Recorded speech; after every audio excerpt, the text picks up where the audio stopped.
நெறைய பேர் சொல்லுவாங்க, பிரியாணி வந்து ஒரு ஒரு ஓவர் ஹைப்டு டிஷ் அப்படின்னு சொல்லிட்டு. அதை விட டேஸ்ட்டான ரெசிபிலாம் நெறையா இருக்குது அப்படின்னு சொல்லிட்டு. ஆனா நான்லாம் வந்து எனக்கு பிரியாணினா ரொம்ப இஷ்டம்.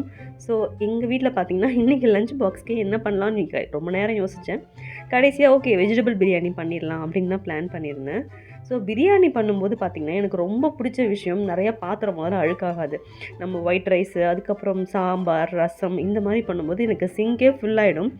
ஆனா பிரியாணி பண்ணும்போது பார்த்தீங்கன்னா, குக்கரோட பேஸ் மட்டும் யூஸ் பண்ணிக்கிட்டு தம் ஸ்டைல்ல தான் பண்ணுவேன். இந்த குக்கரோட பேஸ் மட்டும் தான் அழுக்காகும். மத்தபடி பெருசா நமக்கு அழுக்கு பாத்திரமே சேராது. குக்கிங்குமே ரொம்ப ஈஸியா முடிஞ்சிரும். என்னைக்கெல்லாம் ரொம்ப சோம்பேறித்தனமா இருக்கும் சமைக்கிறதுக்கு, அன்னைக்கு கண்டிப்பா நான் வந்து பிரியாணி தான் பண்ணுவேன். அது வந்து வெஜிடபிள் பிரியாணி, மஷ்ரூம் பிரியாணி இல்லன்னா பிளைன் குஸ்கா மாதிரி கூட பண்ணுவேன். எக்ஸ்பெக்ட் பண்ண மாதிரியே ரொம்ப சூப்பராவும் வந்திருந்தது. ஸோ ஹஸ்பண்ட்க்கு லஞ்ச் பாக்ஸ் பார்த்தீங்கன்னா, வெஜிடபிள் பிரியாணி தான். அவருக்கு பிரியாணினா ரொம்ப இஷ்டம். ஸோ 2 கப்ல கூட பார்த்தீங்கன்னா, வெள்ளரிக்காவும் நான் குடுத்து அனுப்பிச்சிருந்தேன்.